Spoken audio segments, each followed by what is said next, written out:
Fue la luz en la oscuridad que no quiso dejar que se apodere de mí. Amada es esa flor que renació con la maldad. No dejará que se vaya de mí. Todo te importa, todo mi temor. Pero ya no dejaré a nadie interferir entre mi vida.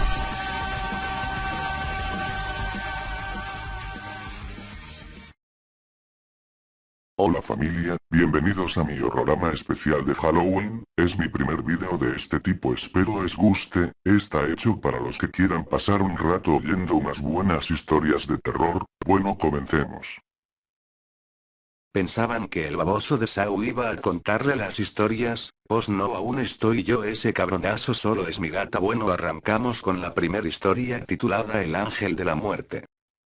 Muy buena historia a mi percepción, pero algo corta y va más o menos así. Todos describen a los ángeles como seres cuya belleza es majestuosa y que su canto es lo más dulce del universo. Después de lo que me sucedió, no puedo estar de acuerdo con eso. Era una fría noche de julio, y estaba yo solo en mi casa, y como de costumbre, sentado en mi computadora haciendo mis cosas. Eran aproximadamente las 3 de la madrugada cuando escuché un ruido en la planta baja, era un golpe seco. No le di mucha importancia y seguí haciendo mis cosas. Al cabo de un rato se escuchó otro golpe seco, todavía más fuerte, así que decidí bajar a ver. Nunca debí haberlo hecho. Apenas salí de mi cuarto, la puerta se cerró sola detrás de mí y todas las luces se apagaron. Era una oscuridad absoluta. En ese momento empecé a sentir un frío congelante en mi cuerpo, por lo que empecé a tiritar. Seguí bajando por las escaleras. Cuando casi llegaba a la planta baja, se escucharon ruidos de cristales rompiéndose. Cada estruendo me provocaba un dolor inimaginable en la cabeza, hasta que de pronto volvió la electricidad. Escucho que la puerta de mi cuarto se abre, lentamente, haciendo un sonido que me crispó tanto los nervios que decidí salir corriendo de mi casa. Corrí incansablemente hasta estar bastante alejado de mi casa. Cuando me di vuelta, allí estaba, parado en la puerta, una silueta oscura de lo que parecía ser un ángel. Cometí la terrible estupidez de quedarme viéndolo. Se estaba acercando a mí a una velocidad considerable. A este ángel se le veía solo la cara, que era bellísima, y además, cantaba con una voz tan dulce que me relajó al instante. Pero a medida que se acercaba, su cara se volvía cada vez más horrible, y su canto se convertía en gritos desgarradores. Ahí es cuando decidí correr con todas mis fuerzas, lo más lejos que pude, hasta que en un momento tropecé, y gracias al fuerte golpe que me di en la cabeza, me desmayé. Cuando me desperté, no estaba en mi casa, sino en casa de mi tío, que vive cerca de mi casa. Él me dijo que me encontró tirado en la calle con un moretón en la cabeza mientras venía del trabajo y decidió llevarme a su casa. Desde ese día, no he vuelto a asistir a una iglesia, y cuando veo la imagen de un ángel, me pongo muy nervioso y empiezo a convulsionar. Ahora, para evitar problemas, vivo encerrado en la casa que pertenecía a mi difunto padre, y nunca más voy a volver a mi casa. Bueno, muy buena historia. Vamos con la siguiente, se titula El Necrófago, comencemos. Ese día, Amar vagaba a pie por una de las calles de la Fertility, lamentablemente borracho y mareado. Estaba perdido, y no sabía con seguridad hacia dónde se encontraba su casa. Pasaban las 11:30 cuando vagaba por una de las calles más viejas y oscuras, donde no había un alma. Después de mucho trastabillar por aquí y trompicar por allá, se encontró finalmente con una persona, y no dudó en dirigirse hacia él. Este era un hombre de aspecto humilde, llevaba ropas de tono claro, pantalones abrigados y un sombrero de ala ancha, que al parecer era de paja o algún material similar. El material del sombrero era lo que menos le importaba a Amar, y poco le importó la forma curiosa y arcaica en la que vestía el desconocido. «Señor, ¿me puede dar indicaciones de cómo llegar a mi casa?», balbuceó Amar, con la cara roja. «¿Está perdido, señor?», dijo respetuoso el hombre, de rostro amable y confiado, con una sonrisa tranquila. El ala del sombrero le tapaba los ojos con una sombra gruesa. «Ayúdeme, por favor, no quiero dormir en la calle, ¿sabe?», Traigo cosas de valor y por favor, lléveme a casa, terminó en un sollozo infantil. Tranquilícese señor, lo conduciré. ¿Por dónde queda su casa? Pues creo que por allí, por la calle larga. Es una casa muy bonita, sí, muy linda, de color blanco, dijo distraído. Vamos señor, no se preocupe, lo conduciré, dijo el desconocido con cara de buena gente. Curiosamente no se inmutó por una descripción tan ambigua, pero de todas maneras, a Amar borracho como una cuba no le extrañó en lo más mínimo. Su mente vagaba por lugares lejanos, y tenía ideas extrañas provocadas por el etanol que intoxicaba su sangre. España. Amar fue conducido por el hombre a las afueras de Idlib. ¿A dónde vamos, amigo?, preguntó Amar con tono desinteresado. Este lugar no me suena, ¿estás seguro de que vamos a mi casa? El hombre no respondió. Qué raro vistes, pareces del siglo pasado. ¿No sabes dónde comprarte ropa?, dijo Amar entre risas, pero el hombre no se dignaba a responder. Amar, disgustado, le dijo: ¿Qué te pasa? ¿Te comió la lengua el gato? Y rió entre dientes. Se encontraban en un lugar muy desolado cuando el desconocido dijo, ahora con una voz profunda y gorjeante: No, para nada. Y a continuación volteó. Amar prorrumpió en gritos de espanto cuando vio que de la boca del desconocido caía una lengua larga y horripilante, que se retorcía entre sus mejillas como una culebra herida. Sus ojos ahora eran amarillos y brillantes, y sus uñas habían crecido hasta transformarse en garras bestiales. Amar huyó desesperado, y cayó al suelo, para que luego el viajero saltara sobre su espalda y lo hiciera caer. Amar vio horrorizado que el hombre se acercaba hacia él con las garras apuntando a su cuello, y producto del miedo apartó la vista de la cara monstruosa, fijándose en sus pies. En todo el trayecto, Amar no había mirado a los pies del hombre, y ahora notaba que resultaban ser similares a los pies de un caprino negros y con pezuñas. Se arrepintió muy tarde de no haber mirado con detalle a su acompañante. Las garras se clavaron en su cuello, y la lengua larga saboreó la sangre que emanaba del desgarrado gollete. Amar no podía sino prorrumpir en gritos, cuando unas poderosas fauces forzaron su silencio. Las costillas crujieron y la piel sangró, los músculos se tensaron y el suelo se tiñó de escarlata. Entonces el monstruo, con la ligereza de un cirujano, abrió el estómago de Amar con una única uña, y procedió a hacerse con su parte favorita del bocado.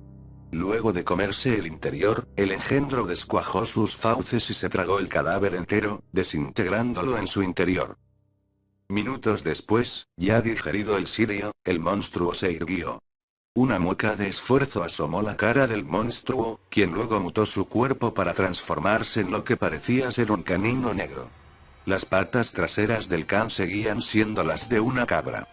Con una extraordinaria sutileza, el monstruo, ahora can, escapó de la escena sin dejar rastro de haber existido siquiera. A la mañana siguiente, la policía encontró la mancha de sangre en el suelo, perteneciente a Amar, según los análisis, y no encontraron causa aparente de su muerte y desaparición además de las mafias. Muchas personas fueron encuestadas, pero no hubo testigos de la monstruosa acción, y el necrófago jamás fue encontrado, ni se pensó en buscarlo. Muy buena historia a mi parecer, la siguiente ya es muy conocida la verdad, pero se las comparto. Hablo de la historia de Slenderman. Bueno, comencemos. Slenderman, hombre delgado, en español es un ser masculino, posee un cuerpo con brazos y piernas muy delgados y largos. También parece tener de 4 a 8 tentáculos largos y negros que sobresalen de su espalda. Sus brazos se pueden estirar o acortar a su voluntad. Se le describe como un hombre delgado, vestido siempre con traje. Una vez que sus brazos están extendidos, sus víctimas entran en una especie de estado hipnótico, en que son absolutamente incapaces de pararse o de caminar. Es capaz de usar sus tentáculos para transportarse, los que puede estirar indefinidamente. Absorbe, mata, o simplemente lleva a sus víctimas a un lugar o dimensión desconocida. Nunca se localizan cuerpos ni pruebas al respecto para deducir una conclusión definitiva. Se ignora cómo asesina a sus víctimas. Su cara es pálida, prácticamente parece que se ha envuelto en una especie de gasa o un paño. No posee rasgos faciales. También puede ser visto usando una corbata o un pañuelo largo de color rojo o gris. Tiene manos igualmente blancas, como si llevara guantes de enfermero. Su traje es de color negro. Lleva zapatos. Comportamiento: a pesar de que se rumorea que mata a los niños casi exclusivamente, es difícil decir si su único objetivo es la masacre. Muchas veces se notificaron avistamientos de él en los bosques, junto a zonas urbanas. También se ha reportado verlo junto a grandes grupos de niños, como muchas fotografías retratan. Se piensa comúnmente que reside en bosques y selvas y se alimenta de los niños. Él no parece preocupado por su exposición a la luz del día o ser capturado en fotos. Con frecuencia se cree que disfruta acosando personas a tal punto que éstas se vuelven demasiado paranoicas. Y así es, en efecto él continúa apareciendo ante estas a fin de perpetrar el temor que sugiere especialmente sobre ellas. Se habla asimismo de que hay 8 páginas escondidas en el bosque donde Slenderman mora. Si las recolectas todas, él desaparecerá para siempre. Con frecuencia esta entidad parece flotar o desplazarse alrededor en lugar de caminar. Eso explicaría por qué es capaz de mantener su movilidad a pesar de su cuerpo mal proporcionado. Algunas personas ya han cobrado avistamientos reales, no obstante la información oficial en cuanto al origen puramente artístico de Slenderman. Afirman descubrirlo principalmente en la noche, mirando por las ventanas abiertas, yendo delante de los conductores solitarios en las carreteras desiertas. Slenderman ha inspirado muchas historias como las de Marble Hornets. Así como esta, hay muchas historias de Slenderman. Solo me concentré en decirles quién era. Aún así tomen nota, se cree que es algo artístico, pero ¿qué dirías si te digo que hay relatos documentados, reales, donde asesinatos se han dado por un ser de sus características? Bueno, paso a la siguiente. Esta creepypasta va más allá de la triste realidad, nos muestra lo monstruosa que puede ser la realidad, que va más allá de las historias ficticias de Hollywood. Se trata de la historia de Talking Angela, y se las contaré a continuación. Como muchos ya sabrán, en las redes sociales hay una aplicación llamada Talking Angela. Te hace preguntas y tú a ella, igual que el famoso programa Cleverbot en que tú hablas con un robot de internet. Pero en realidad no es lo que parece. Talking Angela está controlada por un hacker que pregunta muchas cosas extrañas, como por ejemplo ¿cuál es tu nombre? ¿Dónde vives? E incluso cosas personales. ¿Y cómo yo lo supe? Seguro se lo preguntarán. Pues estaba viendo imágenes para mi próxima creepypasta, cuando de pronto salió la foto del famoso juego que decía en inglés "Don't play this game", que significa no juegues a este juego. Me entró la curiosidad y empecé a ver la información sobre esto. La verdad me dio mucho miedo, porque como dije antes hay un hacker pedófilo que está controlando este juego. Imagínense qué cosas podrían llegar a pasar.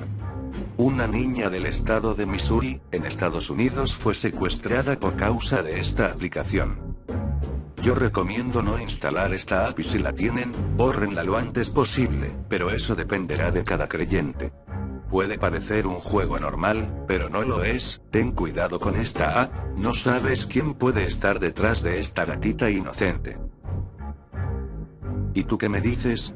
¿Alguno de tus hermanitos, sobrinitos o primitos usa esta aplicación? Yo lo pensaría 2 veces antes de seguirlo o dejar jugar ese juego, que si no lo sabías también toma fotos y graba audio. No me extrañaría que en cualquier momento, tu familia se llevara una desagradable sorpresa. La siguiente creepypasta es de Juancito Sonriente. Veremos a continuación qué tan feliz es este payaso. La historia que estás a punto de leer pasó en la vida real. Es la historia de Susana, una niña normal que vivía en la ciudad de Caracas, Venezuela, junto a sus padres. Matías, el padre de la niña, era un empresario dedicado a su trabajo. Él laboraba en una de las entidades bancarias más grandes de la ciudad, y Lorena, la madre de la chiquilla, se dedicaba a los labores del hogar. Eran una familia promedio que se dedicaba a hacer lo que hacían las demás familias día a día. A partir de este momento la historia comienza a volcarse un poco más oscura y es porque el padre de Susana invirtió una gran cantidad de dinero para mudarse de hogar. Como la mayoría de las familias en Caracas, no era excepción que Susi, como se hacía llamar en su lecho familiar, y su familia vivieran en un apartamento. Matías compró una casa enorme, preciosa y vieja a su vez. Se estimaba que dicha casa fue construida en épocas de la colonia. La familia se mudó y comenzaron su vida de nuevo, pero esta vez en un lugar más amplio en donde convivir. Una noche los padres de Susana se dieron de algo inusual en el comportamiento de su hija. La niña se levantó de su camita y se dirigió a un espejo enorme que había en la sala de la casa. La niñita se sentó y comenzó a hablar con el espejo, como si hubiese alguien que la escuchase en su interior. Los padres no se percataron que lo que observaron esa noche iba a ser el comienzo de una pesadilla. Ellos simplemente se acercaron y le dijeron a la niña que no era buena idea para jugar con su amigo imaginario a altas horas de la madrugada. Un caso aún más perturbador sucedió la noche siguiente. Lorena se encontraba durmiendo, de hecho su esposo aún no había llegado a casa. De repente algo interrumpió el sueño de la señora. La sorpresa era que su niña, Susana, estaba parada en la puerta de su habitación. Su rostro no mostraba sentimiento alguno, solamente la observaba. La madre intentó hablarle, le pregunta que qué era lo sucedía, si le pasaba algo, si estaba bien, pero la niña hacía caso omiso a las interrogantes de su mamá. La chiquilla permaneció en ese estado alrededor de 20, 25, como máximo 30 minutos. Después se dio media vuelta y se marchó de nuevo a su habitación, como si nada hubiese pasado. Los días pasaban y eran innumerables los extraños acontecimientos que sucedían a diario en la casa. Lo extraño era que todo eso sucedía solamente durante la noche. Los padres decidieron llevar a la niña de varios psicólogos, los mejores de la ciudad. Es más, hasta llevaron al psiquiatra porque temían que su niña estuviera pasando por alguna especie de trastorno mental. En todas partes las referencias médicas arrojaban resultados positivos. Los médicos no sabían por qué razón llevaban a esa niña a sus servicios. Todos los doctores por los que pasó Susana decían lo mismo.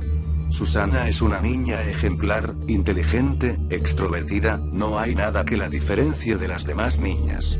No veo motivo para orientarla, es más, creo que ustedes lo están haciendo muy bien. Raro, ¿verdad? El caso es que lo más psicodélico, la historia comenzaba durante las noches. De hecho, Susana actuaba normalmente durante el día, hacía lo que cualquier otra niña hacía, jugaba con sus muñecas, con su consola de videojuegos, leía libros, inclusive asistía a la escuela a diario. Nadie iba a pensar que la pequeña era víctima de algo que la perturbaba durante las noches. Una noche Matías no podía pegar el ojo, se sentía inquieto y no podía dormir tranquilamente. En ese momento él vio algo que le llamó la atención. Con el rabillo del ojo observó cómo su hijita caminaba de espaldas y se dirigía a aquel gran y misterioso espejo que se encontraba en la sala, con el que su hija hablaba.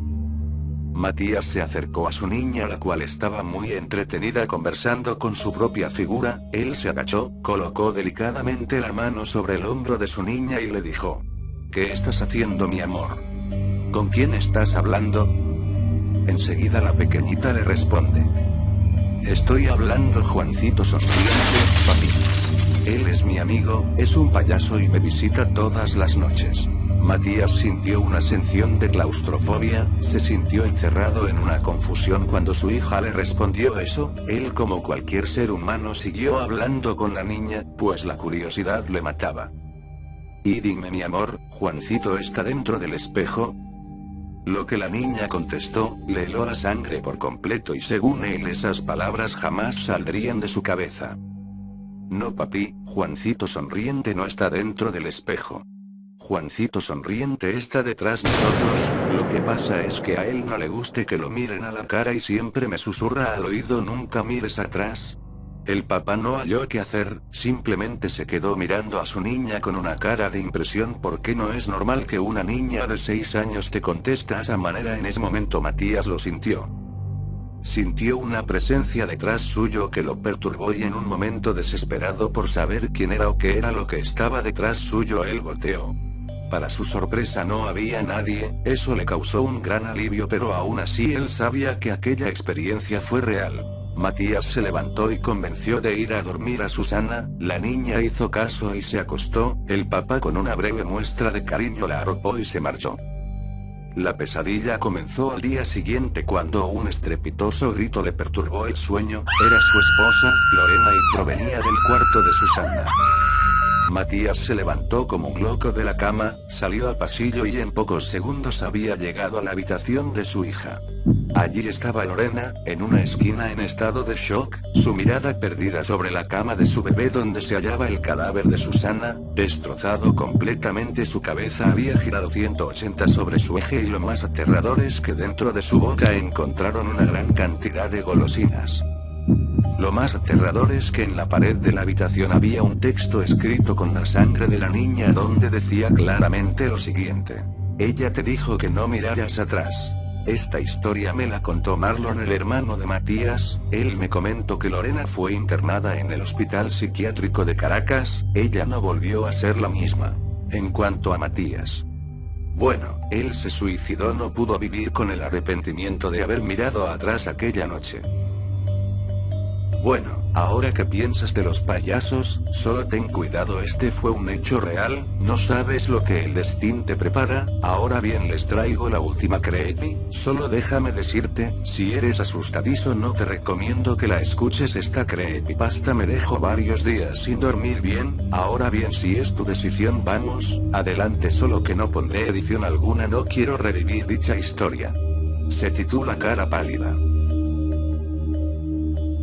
¿A ustedes nunca les ha pasado que vieron o creyeron haber visto algo con el rabillo del ojo? Una figura, algo negro, algo oscuro. Y cuando voltean rápidamente ya no está. Esta historia que les voy a contar sucedió en verdad, el consuelo que hay tras ella pende únicamente de que quien la cuenta está loco, pero dicen que precisamente, esta persona se volvió loca debido a esta anécdota. Era un adolescente y a él le sucedía mucho que miraba cosas a través del rabillo del ojo, lo que nos sucede a todos. Pero a él le pasaba el doble, y eventualmente el triple, el cuádruple y el quíntuple. Según cuenta, evitaba decírselo a sus padres porque no era la gran cosa, aunque no tenía muy buena relación con ellos, era simplemente una curiosidad. Dice haberlo hablado con amigos pero ninguno de ellos había tenido la misma experiencia con tanta frecuencia. Lejos de mejorar, la situación empeoró, hasta que un día pasó lo horrible e inevitable.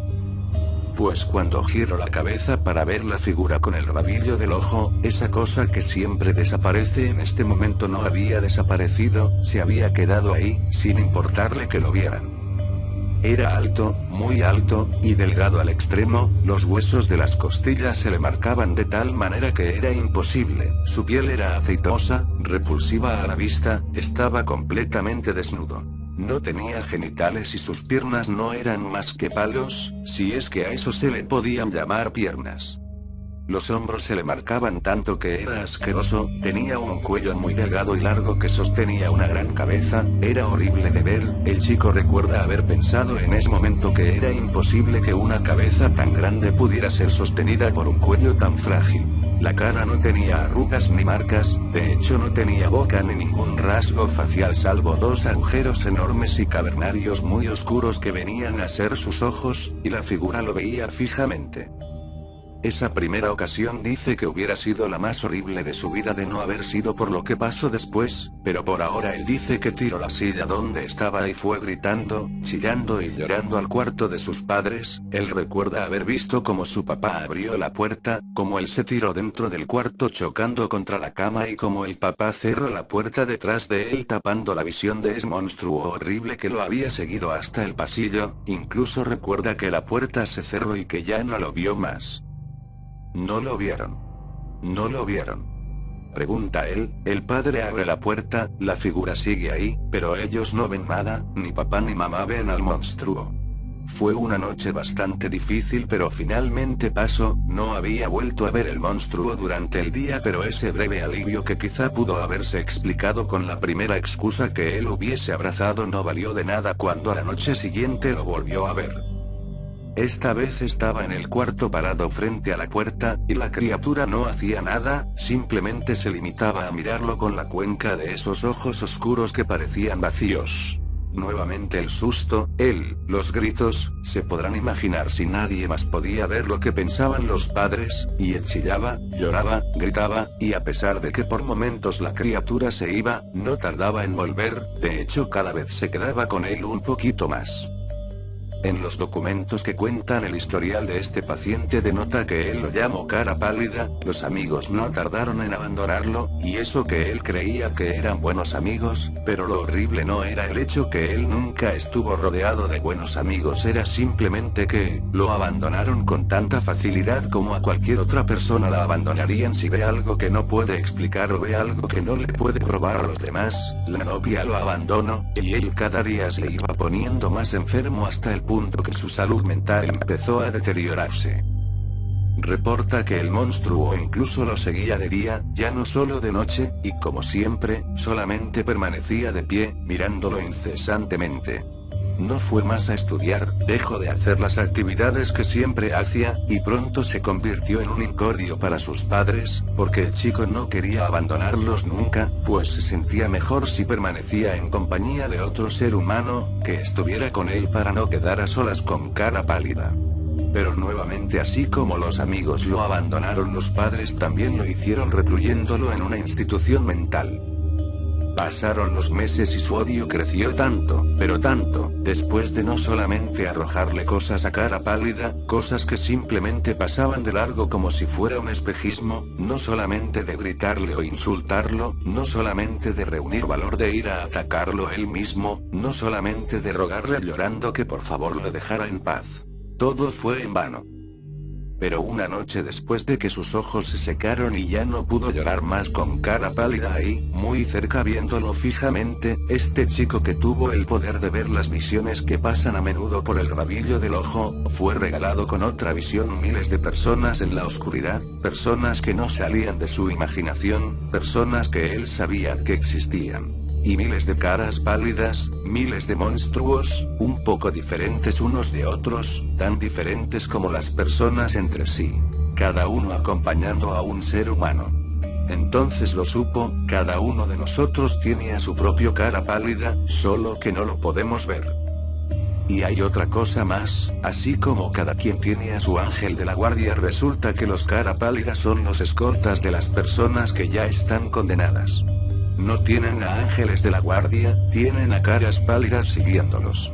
Muchos dicen que nunca vieron figuritas extrañas ni cosas raras pasando a través del rabillo del ojo. Quizás ellos sean los que estén salvos. ¿Y tú alguna vez has visto algo extraño por el rabillo del ojo? Perdonen compañeros si no he editado bien los vídeos, para ser sinceros no me alcanzaría el tiempo, el último vídeo por razones personales preferí dejarlo sin edicom. Bueno, espero les hayan gustado las historias, cuídense, les deseo buen Halloween.